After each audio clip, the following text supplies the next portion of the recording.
Hey everyone, it's Julie with That's So Jewels. Today we are doing a really fun beginner sew. We're making the Taco Tuesday case. This thing is super adorable. Now this is a sunglasses case or a just regular glasses case. And it unzips here. I've got some glasses in there now, but I will take those out, show you. Now this is a really good accessory to throw in when you do make a bag. I made this cute Poppie Purse bag and I just thought I'd go with the same theme, and it was super quick to make and just a cute little addition to this purse. This fabric is from Blended Thread Fabric. This beautiful gunmetal shimmer vinyl is from Soulful Therapy. This handmade zipper pole is from Country Cow Designs. I also want to talk about this awesome template I got from Mary Beth Made It. She has really fantastic templates. I especially love how she puts how many of each piece to cut directly on this template. Super convenient. I will link everything I used in the description below. Give this a shot. I promise you won't regret it. Super fun, great for gifts, great for holidays, good for men or women. It's just fantastic pattern all the way around. So have fun and let's get started. I can share that vintage dream. You'll have one exterior piece cut, one interior piece, and your 3 pieces for binding. Since I'm using cotton, I did interface the back of my lining. I did not interface my exterior because it's vinyl, and then I did interface my binding pieces as well. And for hardware, you just need a zipper pull and half of a 15-inch zipper. Start by marking your centers. I just fold it in half, and I use some scissors and just do a little snip.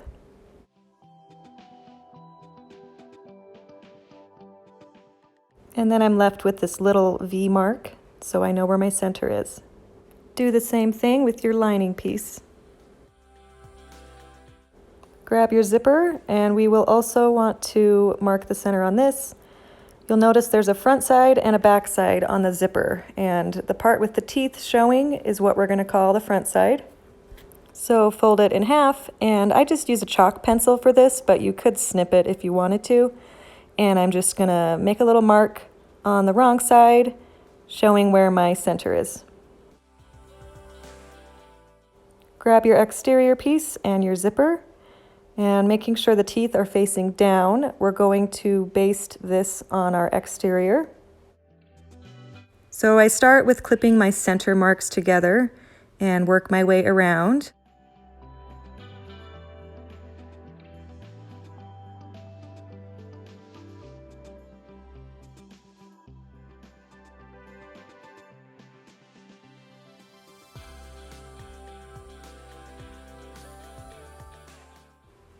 I found it easiest on that curved, rounded part to kind of bend the exterior, and then it was really easy to clip on and it aligned really nicely. Let's take it to the machine and sew across at 1/8 inch. Be sure to back stitch at the beginning and the end, and just take your time with that curve. For this step, I am using a walking foot, just helps me get through the vinyl a little easier. Now that the zipper is basted on, we're going to grab our interior piece. We're going to sandwich that zipper in between the two. So start by aligning those center marks again and clip that in place. And the lining and exterior should be right sides together with the zipper in between.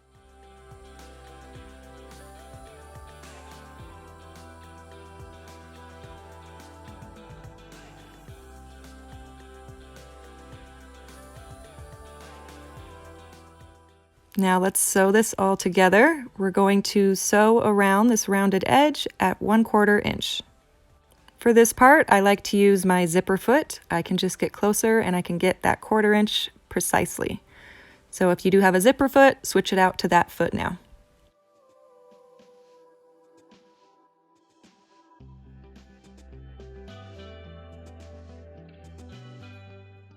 And for that tighter curve towards the top, I just took my time, and anytime I needed to move clips or adjust fabric at all, I put my needle down before doing so, and that way it kept everything in place. But just take your time, kind of maneuver things around, and it should go easily for you.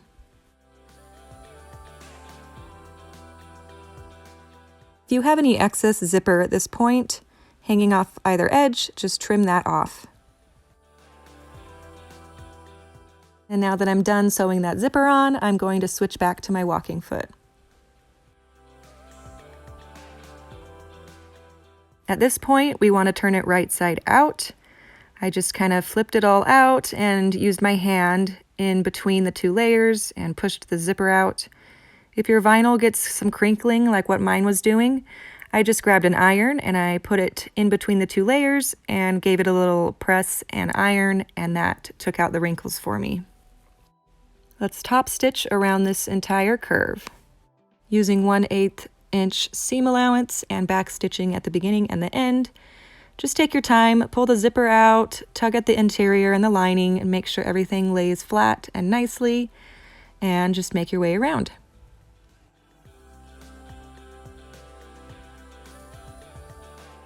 Your zipper pull, and before attaching it, just use a lighter really quick and burn those little frayed edges.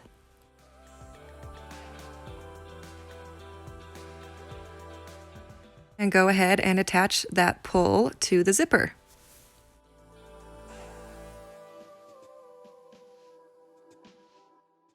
Next, you want to do a few stitches back and forth right across those zipper teeth. It'll just make it so the pull won't come off as we turn this inside out, which is what we want to do next. So the easiest way I found was to unzip my zipper all the way and start at the bottom, push that through, and then push the remainder of the case inside out.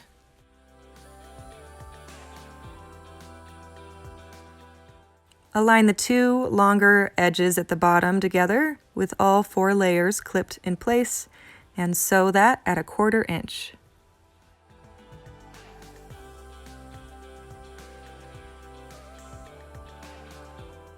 Grab one of your binding pieces and fold it lengthwise and make a crease.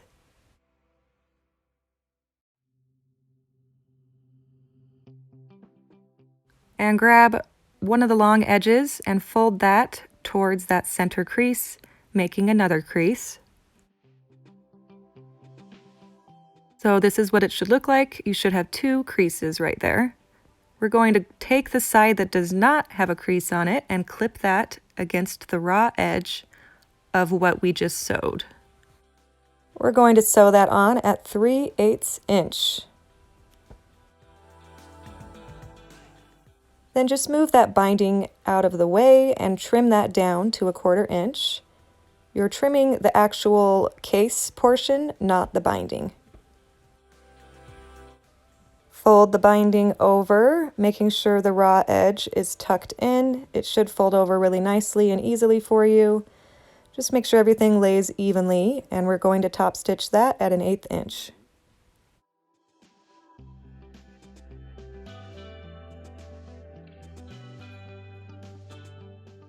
At this point, you can just trim off any of that extra overhang.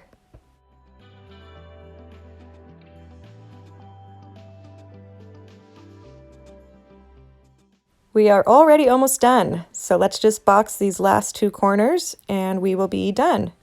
So just pinch them together, and each corner should align. Fold the binding down, clip that in place. We're going to be sewing at 3/8 inch again on both of these sides.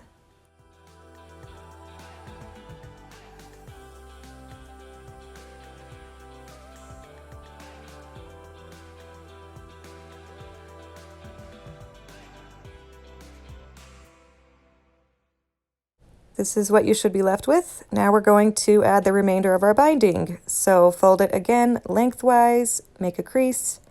With these 2 pieces, we're going to be folding in the short edges as well at about 3/8 inch, and that way we won't have any raw edges at the end. And then do the same with that second fold, lining it towards that center. So this is what it should look like, and repeat this with your other binding. attach that longer edge without the creases towards that raw edge, clip in place, and sew that at 1/4 inch.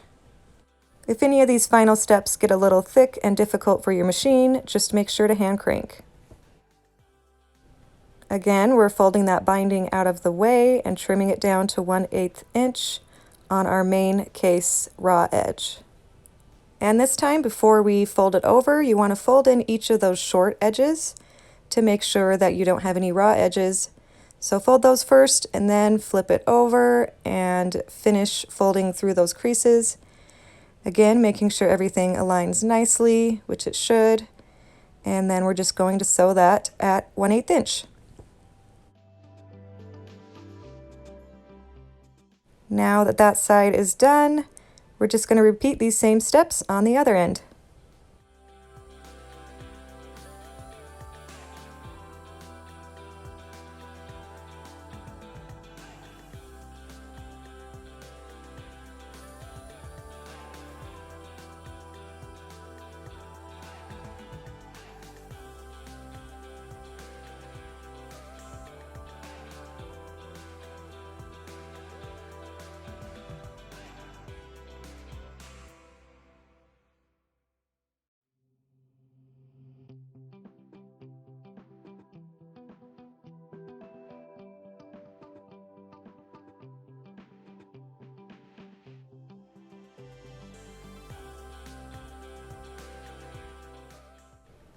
Okay, it is all finished up.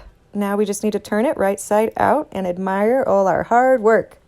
So unzip it all the way. And again, I found it easiest just from that base to push that through first.